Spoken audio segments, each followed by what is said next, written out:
أعوذ بالله من الشيطان الرجيم. بسم الله الرحمن الرحيم. إن الحمد لله نحمده ونستعينه ونستغفره ونعوذ بالله من شرور أنفسنا وسيئات أعمالنا. من يهده الله فلا مضل له ومن يضلل فلا هادي له، وأشهد أن لا إله إلا الله وحده لا شريك له، وأشهد أن محمدا عبده ورسوله صلى الله عليه وآله وسلم تسليما كثيرا.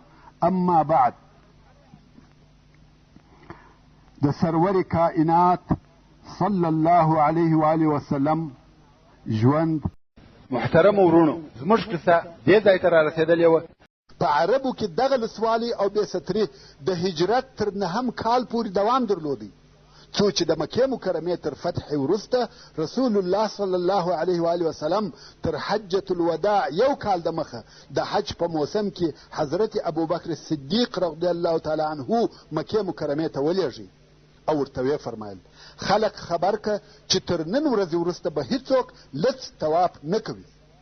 نو څرنګه چې د ټول بدن لڅېده په مکه مکرمه کې یو عادي او طبیعي کار و او هیڅ عیب نه بلل کېدی، نو کم وخت چې به خلقو کارونه کول، خاصتا یو څه درانه او مشکل کارونه لکه ځینې د خټو او بنا کارونه یا د ډبرو نقلول، نو به ځانونه لڅول. بلکل به یې کالي وکشه او کار به کاوه. یو خو به د ګرمۍ تاثیر یو څه لږ سو، او بل بې کالي نه څیرېده. او د دوی لباس یا کالی چی شوه؟ فقط یو د اوږو پټو چې د کمیس کار یې ځینې اخیستی او بل لونګ. نو یوه ورځ رسول الله صلی الله علیه و آله وسلم د خپلو ملګرو سره کار کاوه او د یوه ځای څخه یې و بل ځای ته ډبرې نقلولې. ویل کېږي چې دغه کار د کعبې شریفې د بنا او جوړولو کار و، او د کار ملګرو یې ټولو ځانونه لڅ کړي وه، ځکه دوی کالي لږ درلوده. نو کم وخت چې به یې ډبرې نقلولې، لونګ به یې خلاص کړي او هغه به یې پر اوږه کښېښاوه او ډبره به یې پر هغه لونګ کښېښول، نو اوږه به یې د زخمي کېدو څخه وساتل سوه. رسول الله صلی الله علیه و آله وسلم هم د دغه خپلو ملګرو سره ډبرې نقلولې، خو هغه ډبره به پر لڅه اوږه ایښول، ځکه ځان یې نور لڅ کړی. په دغه وخت کې د رسول الله صلی الله علیه و آله وسلم د اکاګانو څخه یوه اکا ورته وویل: ای وراره، که دغه لونګ خلاص کې او پر اوږه یې کښېږدې، د دغه ډبرو د آزاره څخه به دې وساتي. کم وخت چې رسول الله صلی الله علیه و آله وسلم د لونګ د خلاصېدو اراده وکړه، یو دم بېهوشي پر راغله او سترګې یې و اسمان ته شخې پاته سوې. نو کار او د لونګ خلاصېده دواړه پاته سوه. د الله جل جلاله په ساتنه پټ او مستور پاته سو. نو رسول الله صلی الله علیه و آله وسلم هیڅ وخت نه دی لڅ سوی، که څه هم په مکه مکرمه کې لڅېده عادي او طبیعي کار و، او همدارنګه د الله جل جلاله د طرفه ډېر لوی ادب ورکول سوی دی. کوم وخت چې رسول الله صلی الله علیه و آله وسلم کوچنی او د ابو طالب په کور کې و، څرنګه چې ابو طالب ډېر غریب او عیالداره و، نو کم وخت چې به خواړه راوړه سوه، خواړه به لږ او خوړونکي به ډېر وه. د ابو طالب 10 اولاده وه، نو به څه پېښېده؟ معلومه خبره ده چې پر خوړو به چور او حملې سوې. خو رسول الله صلی الله علیه و آله وسلم د دغه نورو هلکانو پر ډول پر ډوډۍ چور نه جوړاوه او حملې یې نه وهلې، په انتظار به ناست و. کم وخت چې به د ابو طالب عیال او اولاده د ډوډۍ خوړلو څخه فارغه سوه، نو به محمد صلی الله علیه و آله وسلم وکتل، که به کم شی پاته و هغه به یې وخوړی، او که به نه و پاته دغسې وږی به ګرځېدی.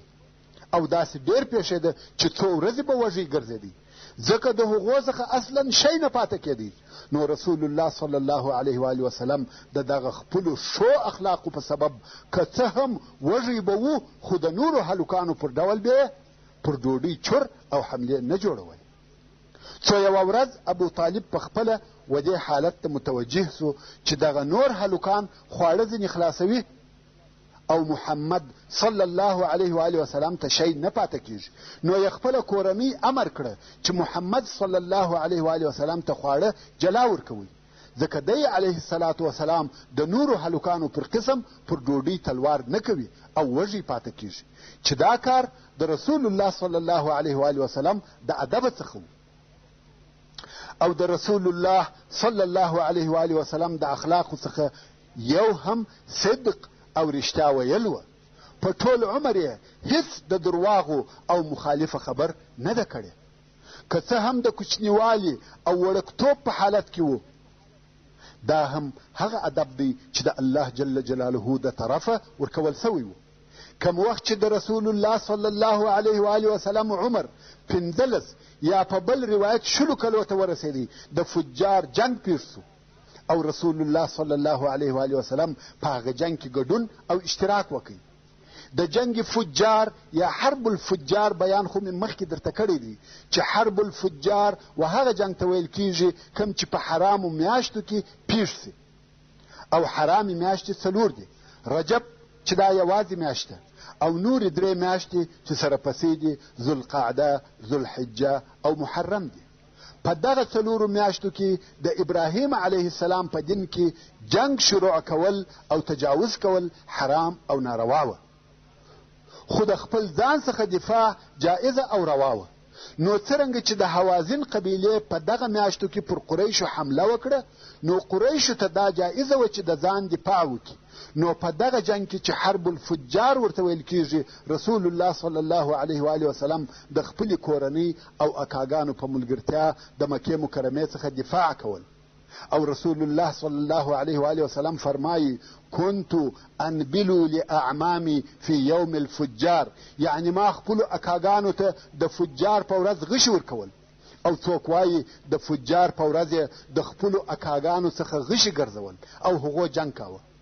څرنګه چې دا جنگ د ډېرې مودې دپاره و، نو په دغه جنگ کې رسول الله صلی الله علیه و آله وسلم د جنگ کولو طریقه هم زده کړه، ځکه جنگ یې ولیدی او اشتراک یا ګډون یې هم پکښې کې وکړي. همدارنګه رسول الله صلی الله علیه و آله وسلم په حلف الفضول کې ګډون او اشتراک کړی دی. حلف الفضول یعنی د مظلوم د حقوقو د اخیستلو دپاره قسم. د حلف الفضول جوړېده هم یوه قصه لري، هغه دا چې د اهل یمن څخه یو نفر د تجارت دپاره یو څه مال و مکې مکرمې ته راوړی و، او دغه مال یې پر عاص ابن وائل په پور خرڅ کړي. عاص ابن وائل د مشهوره صحابي عمرو بن العاص رضی الله تعالی عنه پلار دی، او عاص ابن وائل د مکې مکرمې او د قریشو د سردارانو څخه دی. نو عاص چې د دغه یمني څخه مال د پور پر قسم واخیستی او پیسې نه کړې ور، اوس چې د یمني د تګ وخت راغلی، نو عاص ته ورغلی چې زما پیسې راکه، غواړم چې خپل وطن ته ولاړ سم. مګر عاص ابن وائل د نن سبا وعده ورکوي او معطله کوي. څو د یمني صبر و پای ته ورسېدی، نو د آخر وار دپاره و عاص ته ورغلی، ویل پیسې مې راکوې که یا؟ عاص ویل یا، ورځه هر څه چې دې په وسه پوره وي هغه وکړه. موږ مخکې ویلي وه چې هلته د ځنګله قانون و، هر زورور به کمزوری خوړی. اوس هم عاص ظلم کوي. یمنی مسافر او بیچاره دی، نه قوم سته نه قبیله، څوک نه لري چې د کومک وکړي. اوس نو په حیرت کې دی چې څه وکړي. بالاخره و هغه دارالندوه ته ورغلی کوم چې د قریشو د ټولونو ځای و. هلته قریش سره راټول و او یمني په شعر او بیتو سره د ظلم څخه شکایت شروع کړي، خاصتا د قریشو د ظلم څخه، او ویل که تاسې پر دغه ظلم خوله پټه کړئ نو تاسې هم د ملګري یاست، او په الله سره قسم چې په ټولو عربو کې به ستاسې نوم در بد کړم. دلته نو د قریشو نور مشران د دې کار څخه ناراضه او ناخوښه سوه، ځکه دوی د مکې مکرمې او قریشو مشران دي او د عربو سرداران دي، او که د دوی د ظلم څخه خلق شکایت وکړي، دا د دوی دپاره شرم او پیغور دی او د دوی نوم بدیږي. نو د قریشو څخه څو نفره سره یو ځای سوه او پر دې یې عهد او قسم وکړي چې د هر مظلوم کومک به کوو او د ظالم څخه به حق ور اخلو، که څه هم دا ظالم هر څوک وي. او دا کار په اوله کې 3 نفرو شروع کړي چې د هر یو نوم فضل و، نو ځکه دغه قسم ته حلف الفضول ویل کیږي. او څوک بیا وایي چې دغه قسم ته په دې سبب سره حلف الفضول ویل کیږي چې فضول په عربي کې حقوقو ته وایي. نو حلف الفضول یعنی د حقوقو د اخیستلو دپاره قسم، د مظلوم او د هغه د حقوقو د دفاع دپاره قسم. نو دغه درو نفرو په الله سره قسم یاد کوي. هر مظلوم چې په مکه مکرمه کې وي، که د اهل مکې څخه وي یا د بل ځای وي، د هغه دفاع به کوو او د ظالم څخه به یې حق ور اخلو، که څه هم دا دفاع زموږ په وینو او مرګ سره وي. خو د مظلوم حق به د تورې په زور ورته راګرځو. او بیا یې اهل مکه سره یو ځای کړه، ویل څوک زموږ سره په دې قسم کې ملګري کیږي. د مکې مکرمې ډېر خلق د دوی سره په دغه قسم کې ملګري او یو ځای سوه، چې د هغو څخه یو هم محمد مصطفی صلی الله علیه و آله وسلم و. البته دا قصه د رسول الله صلی الله علیه و آله وسلم تر بعثت د مخه وه. بیا نو دغه نفر ټول سره یو ځای سوه، تورې او اسلحه یې راواخیسته، د عاص ابن وائل و کور ته ورغله او عاص ته وویل چې موږ د مظلوم سره پر کومک قسم کړی دی، نو د دغه سړي حق ورکه، که نه ورکوې وژنو دي. ورونو، دا هم مړانه، همت او غیرت و. غواړي چې د مکې مکرمې د سردارانو څخه او د دوی د قومه څخه یو نفر د ظلم د لرې کولو دپاره ووژني. عاص چې دا د دوی عزم او اجتماع ولیده، د دوی اتحاد او اتفاق یې ولیدی، نو یې د دوی خبره قبوله کړه او د هغه یمني حق یې ورکړي. ورونو، دلته مې یوه بله قصه را په یاد شوه. هغه دا چې یو چا یو څه پیسې د ابوجهل سره کښېښولې، خو کوم وخت چې راغی چې خپلې پیسې د ابوجهل څخه غواړي، ابوجهل منکره سو، پیسې نه ورکړي. سړی هر څه وکړه، دې خوا ها خوا ته ولاړی، ابوجهل یې پیسې نه ورکړي. نو سړی راغی د کعبې شریفې پر شاوخوا نور قریش سره ناست دي، و هغو ته وایي چې زما مال د ابوجهل سره پروت دی او ابوجهل یې نه راکوي. نو په تاسې کې داسې څوک شته چې دا زما مال د هغه څخه راواخلي؟ قریش ورته ویل په موږ کې خو نسته، خو هغه سړی ویني چې هلته عبادت کوي. رسول الله صلی الله علیه و آله وسلم هلته پر لمانځه ولاړ و هغه ته اشاره وکړه، ول تا هغه سړی ویني، ورسه هغه سړی دې حق در اخیستلی سي.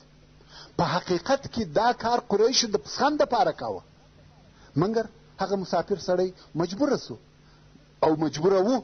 نو راغی رسول الله صلی الله علیه و آله وسلم په لمانځه او عبادت مشغوله دی. کم وخت چې د لمانځه څخه فارغه سو، نو دا سړي ورته وویله زما مال د ابوجهل سره دی، او دغه خلقو راته وویله چې بې له تا څخه بل څوک یې نسي ځین رااخیستلی.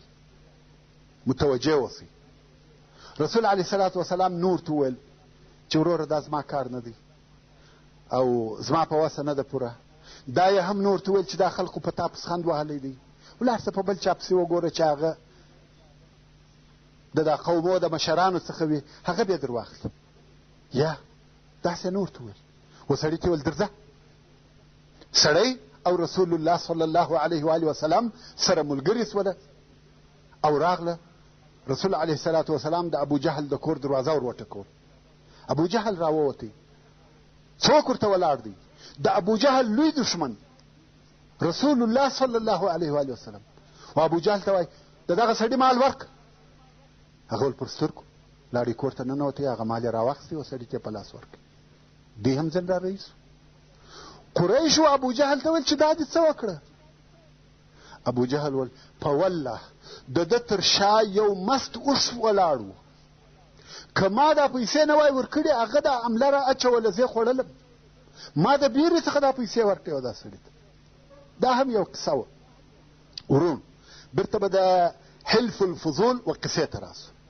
دغه حلف او قسم په جاهلیت او اسلام کې دوام پیدا کوي او باقی پاتې سو. رسول الله صلی الله علیه و آله وسلم په صحیح حدیث کې فرمایي قد دعیت فی الجاهلیة الى حلف لو دعیت الیه فی الاسلام لاجبت. یعنی د جاهلیت په عصر او زمانه کې و یو حلف او اتفاق و یو عهد او وعدې ته وبلل سولم چې هغه داسې حلف دی که چیرې و هغه ته په اسلام کې بلل سوی وای هم به مې دغه بلنه او دعوت قبول کړی وای. نو دغه حلف الفضول په اسلام کې هم باقی پاته سو. حتی د رسول الله صلی الله علیه و آله وسلم تر رحلت وروسته هم پاته و. یو وخت بیا په وروسته کې د یزید ابن معاویه د طرفه د مدینې منورې والي چې ولید نومېده د سیدنا حسین ابن علی رضی الله تعالی عنه په حق کې ظلم وکړي او د حسین رضی الله تعالی عنه حق یې نه ورکاوه. نو حسین رضی الله تعالی عنه ورته وویل که ته زما حق را نه کې زه به وحلف الفضول ته ورنارې کم. عبدالله ابن زبیر رضی الله تعالی عنه هم په دغه وخت کې حاضر و. نو عبدالله وویل که حسین وحلف الفضول ته نارې کړي وای قسم په الله ما به خپله توره را ایستلې وای او تر هغو به مې بیرته نه وای په پوښ کې کړې چې یا مې د ده حق ور اخیستی وای یا زه وژل سوی وای. خو هغه د مدینې منورې والي د حضرت حسین رضی الله تعالی عنه حق د بیرې څخه ورکړي. چیرې دي نن داسې کسان؟ مقصد دا چې دغه حلف په اسلام کې هم قائم او ثابت پاتې سو او دغه قسم عهد او قسم اتحاد او اتفاق ډېر ښه کار دی. په داسې اتحاد کې لوی او مهم مقصدونه سته. که نن ورځ اسلامي حکومتونه دغسې اتحادیو او اتفاقیو ته ورداخل سي چې په هغه کې د مظلوم دفاع کیږي دا جائز او ښه کار دی. حتی که مظلوم د مسلمانانو څخه هم نه وي، ځکه د اسلام د اهدافو څخه یو هم د ظلم استکول او نیستکول دي. نو دغه حلف الفضول په اسلام کې باقی پاتې سو او رسول الله صلی الله علیه و آله وسلم هم په دغه حلف کې اشتراک کړی دی. پس له دې څخه یوه کوچنۍ واقعه پیښه سوه چې د رسول الله صلی الله علیه و آله وسلم و ژوند ته تغییر ورکړي. هغه دا چې خدیجه بنت خویلد چې د عبدالعزا ابن قصی ابن کلاب د اولادې څخه وه او د رسول الله صلی الله علیه و آله وسلم سره په عبدالعزا ابن قصی ابن کلاب کې یو ځای کیږي. یعنی دا هم د شریفه نسبه څخه وه. دغه خدیجه ډیره غنی او مالداره ښځه وه. د دې د غنا په باره کې داسې ویل کیږي چې د دې تجارت د ټولو قریشو د تجارت سره برابر او مساوي و. یعنی یو طرف ته د ټولو قریشو تجارت او بل طرف ته یوازې د دې تجارت سره مساوي او برابر و.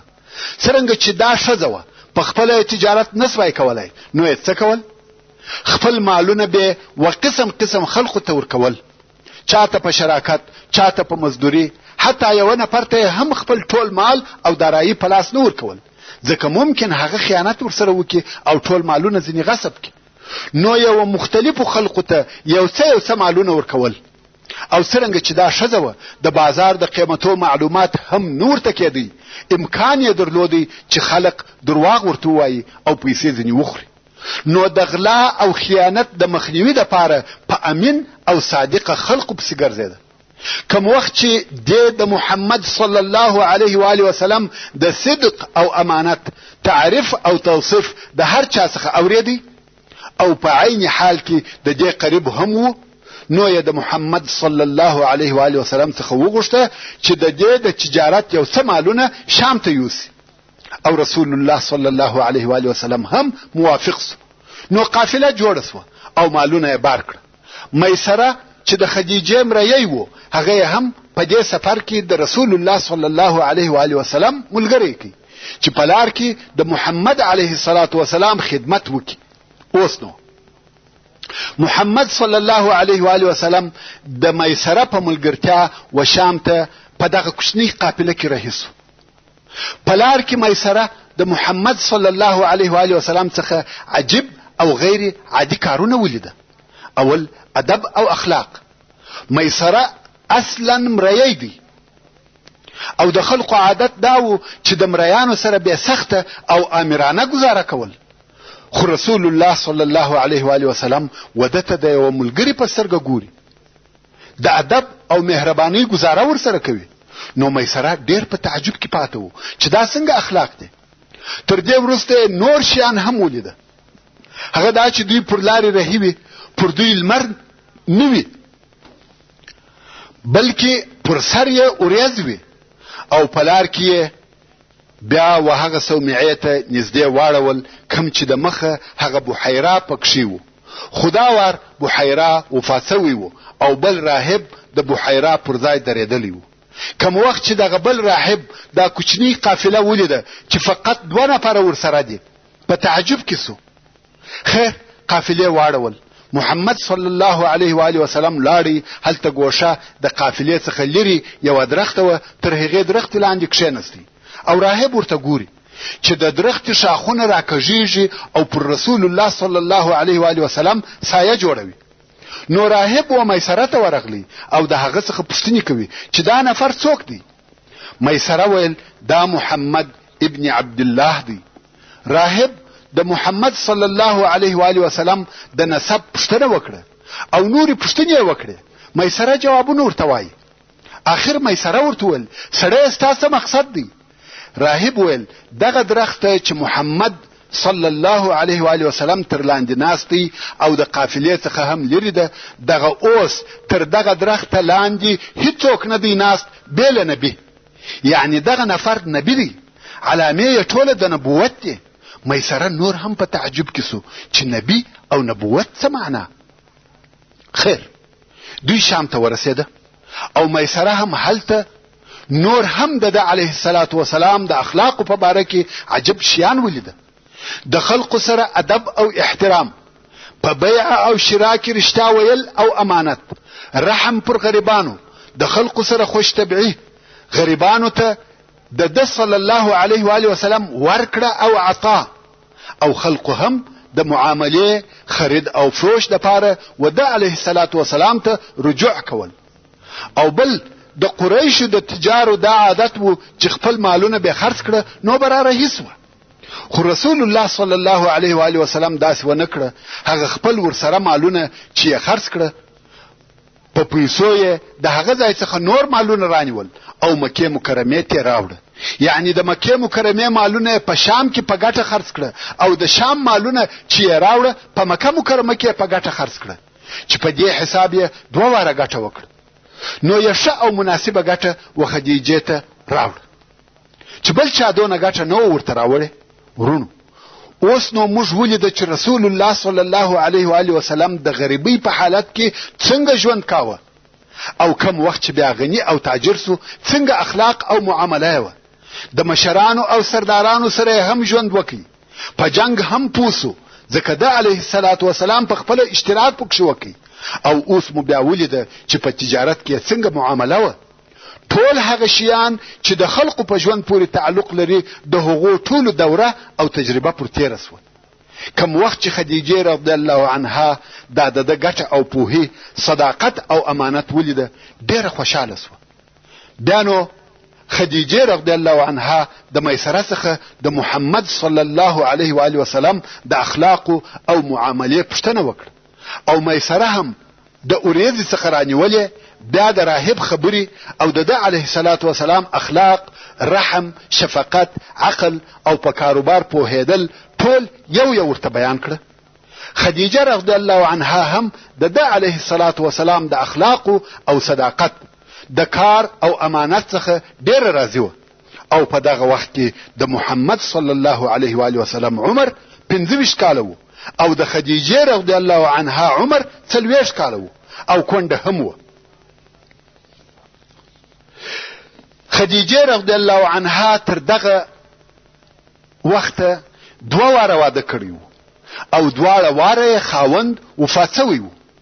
نو څرنګه چې د رسول الله صلی الله علیه و آله وسلم اخلاق او ادب، امانت او صداقت ډیر خوښ سوه، نو یې اراده وکړه چې د علیه الصلاة والسلام سره واده وکړي. وصلى الله تعالى على خير خلقه محمد وآله وأصحابه وأهل بيته أجمعين. والسلام عليكم ورحمة الله وبركاته.